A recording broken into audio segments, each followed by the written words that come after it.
Hello, everybody. Welcome back to Jazz Talk, my favorite segment of the show where I interview local jazz musicians. This week we have James. James, how are you doing? Hey, I'm doing great, Kevin. I'm so excited to be here. Great. That's great. That's great to hear. Tell the audience a little bit about yourself. Well, my name is James Selman, and I am a senior here at WTAMU. I'm currently majoring in music education, and will be student teaching in the fall here. I do a lot of jazz throughout my whole life, and I have a new jazz quintet group starting now. Awesome. Minor Inconvenience. Okay. Group, so. Love to hear it. Hear it. How long have you been playing the trombone? I guess. Oh yeah, trombone. Oh, man, what's really funny is I started my band experience in the 6th grade, like most everyone kind of did, and I actually started on trombone. Because my dad played euphonium in band, and I kind of wanted to be a little bit rebellious, a little bit. I kind of wanted to do my own thing. I was like, I want to play trombone because it's a lot different and stuff. Yeah. And what's really funny is I'm not as like lanky and long as I was back in like middle school, and so I actually was last chair, like bottom bit, like I sucked. Like I was like the worst trombone player like ever in existence, and I was like, dude, I can't do this. I'm gonna quit. I'm gonna quit band. Like I'm just the worst player ever. And I went to my band director at the time, amazing guy, still like one of my favorite band directors, Barry Blackwell. He was like, hey, if you think it's just the instrument that's giving you a problem, then why don't you switch to euphonium? You know, it's if you're not being able to hit positions and stuff, maybe you just can try valves, and it's kind of the same thing. So I see. I swapped to euphonium my 8th grade year, and continued on through high school. And I had another great director who I loved, Mr. Myers, at Emerald High School, and me and him were really close. And he was like, I really need some trombone players to play in my jazz group. And I didn't even know what jazz was. Like, I swear I didn't even hear nothing about jazz. I really was totally oblivious. And I was like, well, I used to play trombone back then, and I think I could probably take a swing at it. And he was like, well, you got a pulse, so why don't you you'll be better than an empty chair in my jazz band. So I started playing then, and oh man, I just fell in love with it. And that was my junior year in high school, and I've been playing trombone ever since. I've been double instrumenting, playing euphonium and trombone throughout my high school and college experience, and I love it so much. It's my baby. It's my home base. What made you so attracted to the genre of jazz? Dude, I gotta say, it's just the feeling. There's so much emotion, and just this soul, energy in it. I feel like, great music, if you really love great music, there's a couple ways to do it. Maybe like the lyrics really quick with you, but music should be able to like unlock some, like, it has the ability to unlock this like primal, like sense in our brain that, we just can't say with words. Like, I can feel an emotion right now, like while I'm sitting here with you, and even though we have so much words, in our extended vocabulary, I don't think, I could 100% describe it with my words. I see. But I feel like there's at times whenever I could just pick up a horn or go to a song, and I could be like, that's how I feel. That's how I feel. I wasn't able to describe it, but that energy, that sensation, that, just, state of being, that's how I feel. And I feel like jazz is the one genre that does it the best. It's truly the most human, like, genre, that ability to improvise and be, wrong and make mistakes and really get like into the nitty-gritty. It's what jazz does. It's always been personal, and maybe not the most like attractive, but it's there, and it's out for everybody, and doesn't try to hide itself. I see. Perfect. Does the way you think change when you're playing in a jazz setting compared when you're playing in a band setting? Yeah, it does, because like what I was saying with jazz, it's truly on the emotions of, the performer. whenever I'm in a jazz setting, I'm with my combo group, and we're playing, I'm thinking about what the song means to me, personally. Like, I could do like a song like Come Rain or Come Shine, and I could either sing it like, I'm gonna love you like nobody's loved me, come rain or come shine, like really emotional, or I could just be like, you never loved me, I've always loved you, even though it was rain or shine. Bringing a different kind of emotion. And every day, every song, I try to put a new emotion out there. I try to feel a song a different way. Whenever, and we've been in band before, and I've talked about being in a band setting.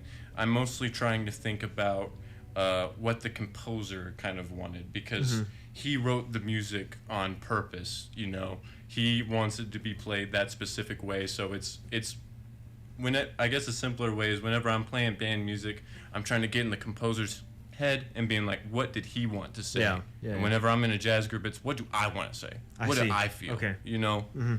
What am I trying to say to my audience? I get you.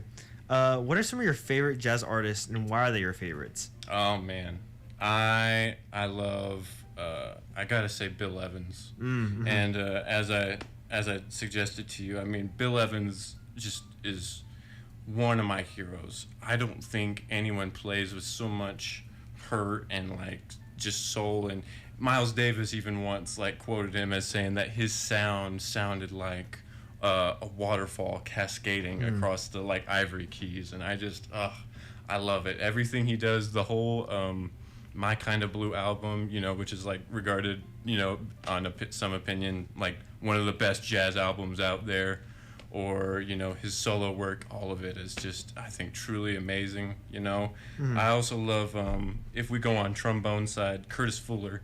He's less popular, but he played a lot with John Coltrane. And if you ever listen to the album Blue Train by John Coltrane, has a huge trombone part in it. And he's one of my favorite trombonists. Everyone usually defaults to J.J. Johnson, which I love too, no disrespect. He's a technical genius, but I like people who kind of don't have to show off how technically brilliant they are. They're like sneaky clever, and they're able to craft melodies instead of just a bunch of information, to digest. I get you. What are some of your favorite subgenres of jazz, and why? Subgenres of jazz? Man, I would probably like to say I'd go with bossa nova, and I love that Latin feel. I don't agree with some of the people. There's some like real jazz purists out there that they like to go, oh well, if it ain't from New Orleans, then it ain't jazz. If it didn't come from New Orleans, then it ain't real. But no, I think so there's amazing. Like if you ever listen to Stan Getz and João Gilberto, amazing South American music. The Girl from Ipanema, is always the most famous one that gets tossed around. But like, I just love that kind of branch of bossa nova, that Latin kind of sound, and I think it gets not as much praise because it's not swinging. It's pretty straight, but I love that kind of Latin groove, anything like that too. Like Chick Corea too. That kind of more Latin sound. I really love. I really dig it. I see. How often do you gig? How often do I gig? It's pretty much hit or miss, We're trying to be a lot more open, trying to get out there. Right now, I'd say I've probably gigged 2 or 3 times this month, but we're trying to really, reach out and be like, hey, if you want to hear some live, music to like really help your business and stuff, then more, you should definitely try and hire us and stuff, and we'll try to go out there and play. But I played at June Jazz, which was fantastic with Jim Laughlin's big band. We did the first start, and that was so much fun. And then our group, before it was like an official group, and we were just kind of like figuring out what we kind of wanted to do. We played at the Western Horseman Bar twice, and we're gonna have an upcoming performance. So I see. Kind of off and on, trying to get more. Yeah. Can you tell me the story about your first gig and how you were feeling? Oh yeah, dude. My first gig, it was at the Western Horseman, and I was playing with Zach Lim, who was on here, and it was really scary because I really didn't want to disappoint them, and I was so tense and so nervous that I was gonna mess up everything, because I was also the secondary instrument. Nobody wants to hear too much of me, and okay. I was just so scared that I was gonna overplay, and they were gonna be like, oh man, this group was great, I love the saxophone, the drum was tight, but man, that trombone player, I don't know about them, we might not want to hire them anymore. And I showed up an hour early just because I was so nervous that everything wrong would happen, and I was so tense that I think during the first set, before we had our break, I was just fumbling, classic tunes like "Take the A Train," just the worst, the worst solos you've ever heard, ever. And it was my nightmare had become reality, and I was so scared. I was like, oh my gosh, I'm never gonna be invited to play. This is my first gig, and they're already gonna tell me no. And after we did our little smoke break or whatever, just a 20-minute break so that we're not playing our chops off the entire time.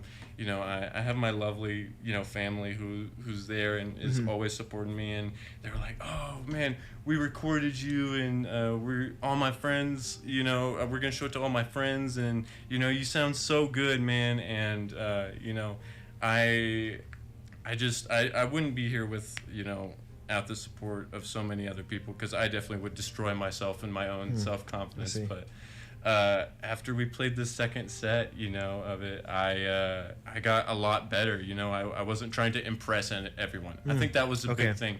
I was so worried about what other people would think of me, and then as soon as I was like, I don't really care, what you think. I'm just gonna go out there. I'm gonna play what I want, what's inside me. It turned out really good, and it wasn't my last gig, so we move on.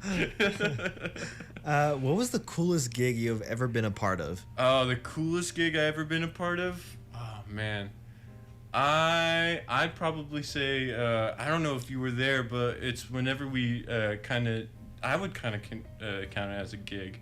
It's whenever we teamed up with this radio station. We need to do that more, where we had a big band play, and we recorded us. The 3.14 big band came in, and the new Ray was here, and they all kind of broadcast us and performed in front of lot. Do you remember that? I do remember. Yeah. That was a lot of fun.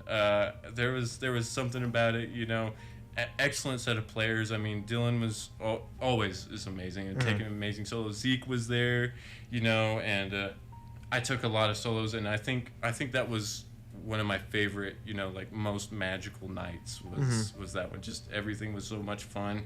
The crowd loved us. It was really, really professional. I enjoyed it a lot. Yeah. We should do that more. We should. Why do you think networking is such an important part of gigging? Dude, because nobody knows who you are. Nobody knows, man. And in this day and age, whenever music is so broad, everything's accessible. That's my I think it's so funny. Everyone's like, oh, jazz is dying, James. Don't you know that jazz is dead? And I'm like, what are you talking about? Samara Joy, won a Grammy and all this stuff, and if you are looking for it, then you'll be able to find it. The problem is we just have so many genres, and there's just oversaturation, too much content of music going out there, that small things my band or whatever, it's gonna get lost in the weeds, dude. If you don't put your name out there, nobody even knows you, nobody acknowledges you, and maybe they wanted to see you and it was just a missed opportunity. So you gotta make some connections, put yourself out there, man. I see. When did you realize that performing jazz was something you really wanted to pursue? Oh man, it's gotta be like I was saying in high school, whenever I was better than an empty seat in a jazz band, where I I was bad at it too, you know. Who would have guessed that, you know, after like a 3-year hiatus of just playing trombone or euphonium, I'd be so bad at trombone. You would have never guessed that at all. But it was challenging work, but you know, my director was so supportive, and he could have just been like, "Hey, you're better than an empty seat. You can sound terrible. Like, I don't care about you. You're playing like third trombone part. Like, get out of here. There's nothing cool going on in the third trombone part. Are you kidding me?" But no, he would sit next to me, and he would always be like, "Hey, you know, you work really hard, and you know, always just inspiring me and, you know, making me a better player." He was a trombone player himself, and so he taught me so much about the horn and how to really like speak into it and not just play it, like just not playing it, but like speak into the horn. And you know, he would always tell me to take a solo, and I would always do not good at all, because nobody starts a solo really well.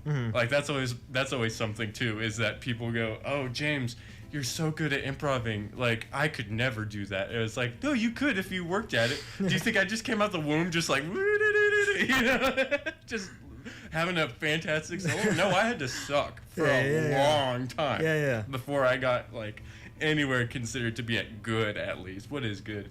And but no, he just was always there for me, and he's always been there, you know, for me still. He's always been such a huge impact, and he opened me up to, you know, music I didn't even know existed. And I think that's the moment, is whenever I realized that I could create music that had such impact, like so much resonance with, you know, with people. Because, you know, whenever it's kind of classical, especially in the high school setting, you know, it's kind of like you're just kind of going through the motions, and you're like, I'm just kind of creating, you know, a cool ensemble piece. Yeah, the music sounds good, but you know, he really opened my eyes to something that was just so resonating. And you know, I've always been kind of reserved, you know, and you know, I'll walk a mile on broken glass before I can say I no to somebody usually. But you know, whenever I go out there and play, you know, sometimes I'm able to just really be myself and be who I am and speak my own opinion, you know, and it truly just unlocked all of that right there. And I love him for it. He's one of my heroes. He's great. Awesome. That's awesome. Who's an artist, dead or alive, that you wish you could perform with? Oh man, all of them. No, man, I wish I could play with Stan Getz probably. You know, he's just got such a smooth saxophone sound, and I love all his work. He's one of my favorite saxophone players, because he's able to just craft such an amazing melody. Him and Cannonball Adderley, I think with those two guys knew how to cook and really had to like turn a room up. You know, I would love, put me in there. Put me in. If you could take the playing ability or writing ability of any artist ever, who and why would you pick them? Oh man, I might separate it into both. Two different people. If I were to take the playing ability, I'd probably take, as I said, Curtis Fuller. Oh man, amazing trombone player. He's my hero. He's my hero. Every day, every night, I'll listen to him.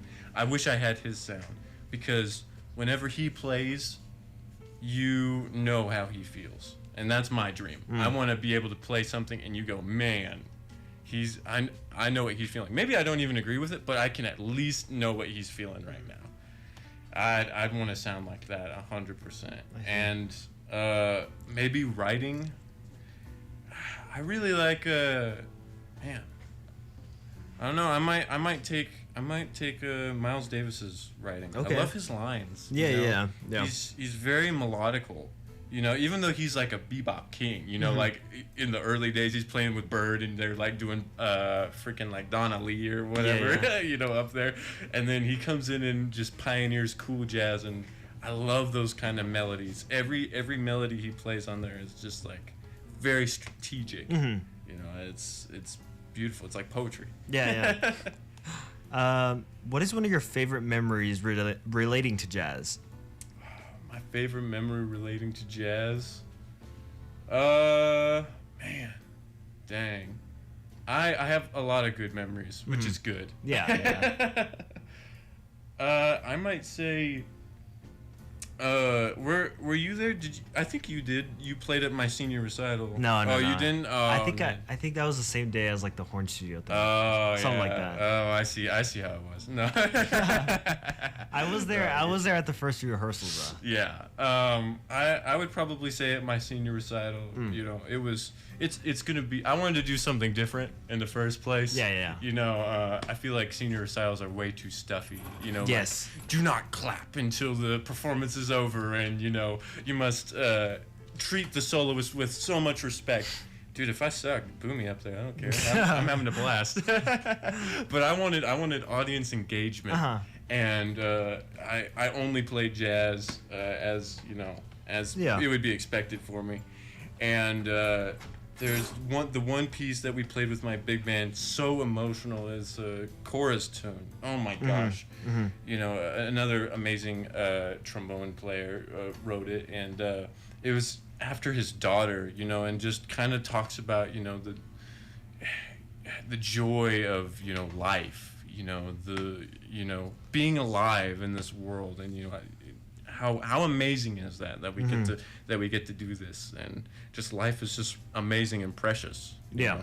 And I remember there's it's really fast, and it has this like huge melody, and it's really like upbeat, and then it goes to this like slow, more like calm down, you know, really like spiritual part, and I'm not playing for a minute, and I take a break, and it's just the big band, and so many emotions are going through my head because I'm trying to convey, you know, this sense of spiritual, you know, this like spiritual energy that I'm feeling. Yeah. And I'm also like hot, you know, I'm dying. I've been playing for like an hour almost already, and so sweat's like pouring down my face, and it's getting in my eye, and you know it's just emotional, you know, I'm like crying, you know, because I'm in pain, because you know sweat's stinging my eye, but also it's just that moment, you know, being, you know, part of that crowd, you know, and you know the whole audience just like screaming and just feeling what you're feeling at that moment. I mean, it's like it's beautiful. You're like king of the world. You know? Yeah, I get you. That's the high that keeps me doing it all the time, 24/7. You know. When you're improvising, what exactly is going through your mind? It's yeah, man. I love that question, because a lot of people, you know, they're like, so what do? You just random notes? You just go, oh, random stuff. Here we go. 1, 2, 3. Let's play something. No, I'm thinking a lot about what I do. Weirdly enough, but I kind of look at it. You know, jazz musicians, if you're taking a solo, you are a composer. Yeah. You know, you are 100% a composer. You are writing a melody right then and there, and so you got to know how to create melodies. You know, you gotta be well versed in that thing. You got to know the language. So you know, there's the very basic thing that's like, oh, you want to create like a happy sounding idea. You want to maybe play something a little bit major, not minor. You want to play something a little bit major, you know, think of your like major pentatonic scales or something. And then if you want the mood to, you know, change a little bit, maybe, you know, add some blues in there, maybe some, you know, flat notes in there. If you're feeling like really sad and you want to convey it, then you know, play something minor, you know, play something diminished, something like, you know, if you're really feeling it. It's that thing. It's like whenever people, it's something like subliminal. Like I was saying, music has that ability to unlock something subliminal in your head. Like whenever you listen to a song and you go, man, this song just makes me feel so blank, like happy, sad. It's on purpose. There's certain notes and sounds that make us feel, you know, happy or sad or what, or words that we can't even describe. Maybe it's like a combination of happy and sad that the word doesn't even like exist. You know, it's there's specific notes that you know, you can hit to do that, to kind of like weave that kind of emotion to come out. So whenever I'm playing, I first truly I think and I go, what does this song mean to me at this moment? I've played it 100 times before, and I've heard other people play it, but what does it mean to me? Like right here, right now, how do I feel? And whatever that is, I'm gonna try to pick notes that correspond with that emotion, so that you can feel what I'm feeling, experience what I'm experiencing up on the stage. Maybe you can connect with me, you know, if you're feeling the same way, or even if you don't, you know, and you can just be like, man, he's really like saying something, and I don't know if I agree with it, but at least he's saying something. No, yeah. You know, it's not random. It's not just you know, I guess the only random part is just how I feel in the moment. You know, and that's just what I lead into. Whatever I feel that I can't really express through my words, I'm gonna put it on my horn, and my horn's a lot better speaker than I am. So I see. How do you feel about the direction that jazz is currently going in? Man, you know, it's good. You know, as I kind of poked fun of later, everyone's like, James, don't you know that jazz is dying? Nobody's listening to jazz anymore. What's going on? Jazz is you know, completely abandoned. And it's like, no, man. If you know where to look for it, then you know, you are a part of the culture. Jazz isn't gone. It's just that there's just so much streaming of music, you know. There's stuff everywhere. Like you wanna find jazz. Like if you really want to find jazz, then you can find it. I mean, listen to Emmett Cohen. Oh my gosh, that's like the best, you know, jazz that we have nowadays. That's like true, just like live in the moment, just like people playing jazz and just being themselves and expressing, you know, this creative and truly like freeing music. And if you can't go on YouTube or something, you know, there's always a way. Like if you can't tour to like find Emmett's place in like New York, then like come over to the Western Horsemen on Mondays. We'll play jazz, you know. If you truly want to find, for the people who really want to find it, it's there. It's there for them. And I don't like that people go, it's dying, because it's not dying. We're taking heavy support of it, and we're doing great. It's just, you know, a lot. It's just not in the pop nowadays, and there's just so much other things. Like everyone always says, oh, well, jazz is dying because it's not like how it was in the 1920s, and I'm like, dog, in the 1920s, there was only jazz. You turn on the music, and you either had like military songs or like jazz. And so whenever you only have those two options, of course it's going to be like jazz. All day, all night, of course. You can't expect that to come in with now. Whenever I got Spotify, I can listen to country, you know, Latin, you know, whatever I want to listen to, rap, you know, hip-hop, R&B. There's so many genres, too. You can listen to whatever you want. Of course, there's not going to be one thing that, like, dominates, over the whole music scene. Of course not. Why do you think it's so important to listen to live jazz when you have the chance? Oh man, you gotta listen to it live. Oh man, it's just the feeling of it, and because this is why I love jazz too, is because it's collaborative.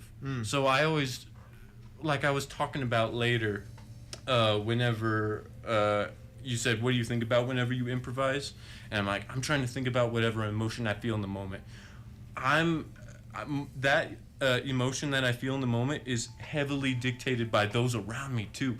You're constantly listening to what's going on. Like maybe the drummer is also, you know, feeling what you're feeling, and he's gonna play something like, you know, and he's gonna change up the melody a little bit, and then the bass will start hearing up to that, and he'll just start playing exactly with it. It's everyone feeling the same emotion at the same time and reacting in the same way, and you can only get that with live instruments. Technology, like nowadays, is so good. Like it's so good. Like you could go on like even like MuseScore, which is free, and I love, and you can get like a pretty decent sounding horn section. But there's something that's lost. And it's that human ability. That's why it's got to be live. I want to be able to hear the breath. I want to be able to hear the mistakes, just like life. You know, if life would be really boring if you didn't have any problems. Yeah. You know, if you just got everything you wanted, you know, then what's the purpose of doing anything? There's no goal to strive to. And that's what I love to feel. I love to feel that conflict. I love to hear the breath of the horns whenever it comes in. I love to hear the mistakes. You'll even hear jazz greats like Miles Davis, John Coltrane. They'll like beef up a solo sometimes in records, and I love it. And who's to say it's also wrong too? Maybe they were just trying to go out there, but like I love hearing that, and I love hearing the human emotion behind the drums and the bass, and you can only get that live whenever we're all together. I mean, you can get it like if you listen to like albums and stuff, you know, where they have that kind of live experience, but jazz is all about, if you really love jazz is all about change. And, you know, not doing the same thing over and over and over. You know, you can listen to Misty, you know, 500 times, you know. I got like 6 versions of Misty on the radio right yeah, exactly. But yeah, there's different versions because they're different experiences, and that's why you got to hear it live, is because we'll play Misty, but we'll play it like a different way than you probably heard it, or, you know, we'll put our own spin on how we are in the minute, and, you know, there's just that human connection that you'll miss it, man. You'll miss it if you don't go live. I see. What is the best advice you have gotten relating to music? The best advice I've gotten related to music, I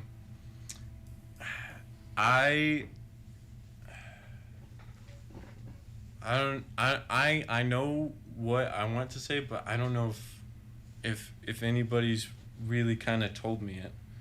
I think it's just something that I had to find out, which was just like I said at the beginning whenever I had my first gig, like, you gotta be yourself, you know, and you gotta be comfortable with yourself and show, you know, all the ugly side of it, you know, because if you're ever on stage and you're self-conscious, first off, they smell it. They'll smell it on you. Yeah, okay, so a lot of bad solos, people that go, oh man, my solo was so bad. I was like, were you nervous? And they're like, yeah. I was like, yeah, we could pick that up. You know, we're gonna hunt it. We can smell the fear on you. But you got to just be confident enough to make mistakes, to get messy, you know, and be confident in yourself enough to be like, hey, I don't care what anybody else says. I'm going out there and I'm gonna have a good time. Gosh dang it, you know. I came here to play and stay my mind and my emotions and not be critiqued for it. If you like it, great, you know. Come back again, and I'd love to chat with you and stuff. If it's not your thing, that's fine. But at least I'm me. You know, that's fully me. I'm not gonna try to pretend to be someone, and I can't be scared that I'm gonna offend someone. You have to be fully out there and be like, hey, if I offend you, that's just that's how it is. Well, the last question I have for you is, what advice do you have for up and coming jazz musicians? Don't be scared. No, don't suck. Yeah, all those really helpful things. Dude, I'll beat the dead horse 100%, man. Just be you. Be you. You gotta be yourself. You know, don't be anybody else. And I know it's cheesy. You know, it's like a hallmark of things. And I know it's not something that you can really practice. You know, you're like, oh, that's what I was missing in the practice room whenever I was sucking my solo up. But it's really just you gotta get comfortable with it, and you have got to be okay with making mistakes. You gotta don't see your mistakes as like imperfections, but see it as, you know, spur of the moment, you know, things. You can't just be so nitpicky on yourself. You gotta like lighten up and just be like, hey, even though I messed up, that was me, and you know what? I'm proud of me. I love me. You know, I'm happy to be who I am, and that's me, and that's all you can be proud of at the end of the day. Because good solo, bad solo, as long as you are yourself and you're saying your mind, you know, that's the best thing you can do. Yeah. That is what jazz is. Saying who you are, how you feel at that given moment, you know. It's just tapping into that subliminal emotion that that primal emotion that we all have. Yeah, awesome, perfect.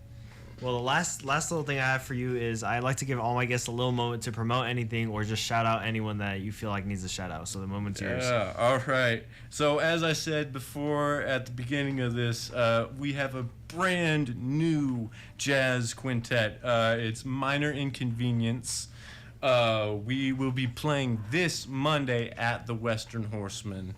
From 7 to 9 p.m. So you want to be there. We were just talking about how you got to see jazz live to see all that human emotion and stuff. Mm-hmm. If you really love jazz, and this will be a great experience. We have Peyton Hayes on drum set. We have Bo on bass. We got Caitlin Rubinsky on vocals and clarinet, and then me, James Selman, on trombone. I think we're also going to have another guest singer sing some Etta James tunes. Mm-hmm. If you like Etta James, come over there. We'll have a good time. 100% be there. Awesome. Perfect. And then last thing, I like to ask all my guests to recommend one song to be played right after the interview. What song would you like to recommend today? My man, Bill Evans, A Foolish Heart. My Foolish Heart. Perfect. Well, once again, thank you for coming on, James. It was an honor. Thank you for having me. Very great interview. Of course, the interview will be up on YouTube in like a week or so. Maybe today. Depends on how fast I am. But other than that, thank you everybody for listening to Jazz Talk, where I interview local jazz musicians. Tune in to the rest of the show and tune in next week. Once again, thank you, James. And I will catch you all in a little bit. Goodbye.